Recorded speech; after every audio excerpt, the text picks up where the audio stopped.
Hello guys, today we are going to take class for solving previous years paper of NEET examination. Dear student, आज अपन 10 most accepted question NEET 2020 के लिए solve करेंगे. Then now first question is cell in G naught phase.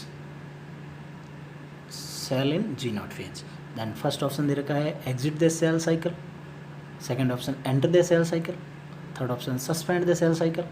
And fourth option है terminate the cell cycle. तो dear student enter the cell cycle तो पहले से ही wrong हो गया.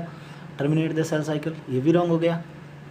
डियर स्टूडेंट आप NCERT page number 164 for G naught phase के बारे में मेंशन कर रखा है, उसको एक बार ज़रूर पढ़ लेना. इसमें लिखा है these cells that do not divide further exit G1 phase to enter an inactive stage called quiescent stage या G naught phase of the cell cycle. और इसमें क्या लिखा है cells in this stage remains metabolically active होती है but no longer proliferate unless called on to do so depending on the requirement of the organism. तो इसका answer हो गया exit the cell cycle. ये भी नहीं होगा तो इसका आंसर हो जाएगा थर्ड. देन सेकेंड क्वेश्चन है persistent nucleus in seed is known as. First option है चैलेजा, सेकेंड ऑप्शन है फेरिस्फर्म, थर्ड ऑप्शन है हाइलम, फोर्थ ऑप्शन है टैगमन. डियर स्टूडेंट ये नीट 2019 में आया हुआ क्वेश्चन है और ये सीधी एनसीईआरटी की लाइन है. तो इसका जो आंसर है so the correct answer is perisperm. Then third question है which of the following pair of organelles does not contain DNA. एक तो इसमें फेयर पे गोला कर दो आप, एक ऑर्गल्स डज नॉट पे मतलब जिसमें डीएनए नहीं है, कौन सा ऑर्गेनल्स है. तो फर्स्ट ऑप्शन है माइटोकॉन्ड्रिया एंड लाइसोसोम. तो आप सबको पता है माइटोकॉन्ड्रिया में तो डीएनए होता है खुद का, तो ये हो गया. तो ये फर्स्ट ऑप्शन हो गया गलत.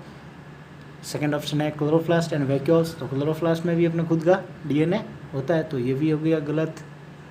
देन लाइसोसोम और वैक्यूल्स, लाइसोसोम और वैक्यूल्स दोनों में अपने खुद का या कोई भी डीएनए नहीं होता है. तो डियर स्टूडेंट ये हो गया third option. This question is correct answer.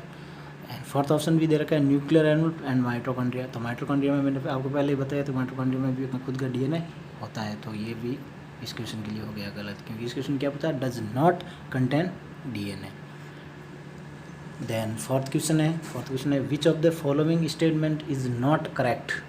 Not correct मतलब इनकरेक्ट बचा है. देन फर्स्ट ऑप्शन दे रखा है lysosome have numerous hydrolytic enzyme. तो ये तो राइट है. देन सेकंड ऑप्शन है the hydrolytic enzyme of lysosome are active. यहाँ ध्यान देना है एक्टिव लिखा इनएक्टिव अंडर एसिडिक पीएच. तो हाइड्रोलाइटिक एंजाइम लाइसोसोम में जितने भी होते हैं वो एसिडिक पीएच पर एक्टिव होते हैं. डियर स्टूडेंट इसके पीएच का मान कितना है ये आप एक बार एनसीईआरटी से ज़रूर देख लेना. देन थर्ड ऑप्शन है lysosome are membrane bound structure. तो ये भी करेक्ट है क्योंकि लाइसोसोम क्या होता है सिंगल लेयर्ड मतलब सिंगल मेम्ब्रेन पाई जाती है इसमें. देन फोर्थ ऑप्शन है lysosome are formed by the process of packaging in the endoplasmic reticulum. तो ये हो गया रॉन्ग. तो आंसर क्या हो गया so the correct answer is fourth. Then fifth question है the correct sequence of phase of cell cycle. First option दे रखा है M, G1, G2 और S. सेकेंड ऑप्शन है G1, G2, S, M. Third option दे रखा है G1, G2, M, S, G1, G2 और M. और फोर्थ है G1, S, G2 और M. तो इसका आंसर हो गया फोर्थ. नीट 2019 का क्वेश्चन है. देन सिक्स्थ क्वेश्चन है the shorter and longer arm of sub metacentric chromosome are referred to as.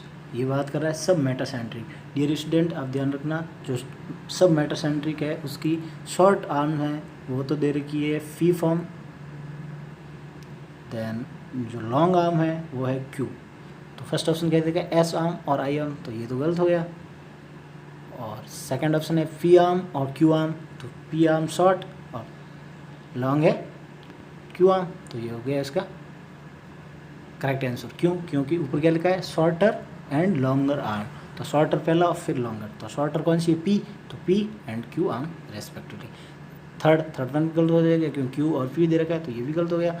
और फिफ्थ एम और एन तो है ही नहीं, तो ये भी गलत हो गया. देन सेवंथ क्वेश्चन है the osmotic expansion of the cell kept in water in chiefly regulated by. ये स्टूडेंट ध्यान रखना, ऑस्मेटिक शब्द जहाँ भी दिखे आपको सेल में, तो ऑस्मेटिक प्रेशर को जो मेंटेन करती है वो होती है वैक्यूल्स। तो इसका आंसर हो जाएगा वैक्यूल्स। फर्स्ट ऑप्शन देखा माइटोकॉन्ड्रिया, तो माइटोकॉन्ड्रिया हो ही नहीं सकता। प्लाडिड्स ये भी नहीं हो सकता है। राइबोसोम ये भी नहीं है, तो वैक्यूल्स आंसर है इसका। देन 8th क्वेश्चन है the solid linear cytoskeleton element having a diameter of 6 nanometer and made up of a single type of monomer are known as। First option है microtubules, second option microfilaments, third option intermediate filaments और fourth option lamins. तो dear student ये NEET 2014 का question है, इसका answer है 6 nanometre की बात कर रहा है और सिंगल टाइप ऑफ मोनोमर की बात कर रहा है, तो इसका आंसर हो जाएगा माइक्रोफिलामेंट्स। देन 9th क्वेश्चन है which of the following is not, ये ध्यान रखना क्या पूछा, is not in inclusion body in prokaryotes. ये स्टूडेंट फर्स्ट ऑप्शन है ग्लाइकोजन ग्रेन्यूल्स, फोलिसोम, फॉस्फेट ग्रेन्यूल्स और साइनोफाइसिन ग्रेन्यूल्स। ये स्टूडेंट ये नीट 2015 का क्वेश्चन है, जो कैंसिल हुई थी उसका क्वेश्चन है ये, मतलब नीट फर्स्ट का। ये स्टूडेंट इसका आंसर है फोलिसोम। ये एनसीईआरटी में तीनों दे रखे हैं, ग्लाइकोजन ग्रेन्यूल्स, फॉस्फेट ग्रेन्यूल्स और साइनोफाइसिन ग्रेन्यूल्स, ये तीनों इंक्लूजन बॉडी में ऐड कर रखे हैं, मेंशन कर रखे हैं एनसीईआरटी में, आप चेक कर लेना। सेल जहाँ से जो टॉपिक शुरू होता है उसके 1 या 2 पेज छोड़ने के बाद ये लाइनें मिल जाएगी आपको, और पोलिसोम के बारे में भी मिल जाएगी। ये स्टूडेंट नेक्स्ट क्वेश्चन है select the correct matching in the following pairs. First option है रफ ईआर, मतलब रफ एंडोप्लाज्मिक रेटिकुलम है, और सिंथेसिस ऑफ ग्लाइकोजन, तो ये तो रफ नहीं करती, गलत हो गया। देन सेकंड है rough ER oxidation of fatty acid, ये भी गलत है। फिर है smooth ER oxidation of phospholipids, ये भी गलत है। फोर्थ ऑप्शन दे रखा है smooth ER synthesis of lipids, तो ये हो गया इसका करेक्ट आंसर।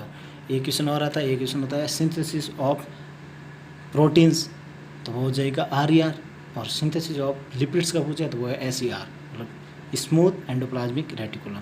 ये नीट 2015 का है, नीट फर्स्ट का।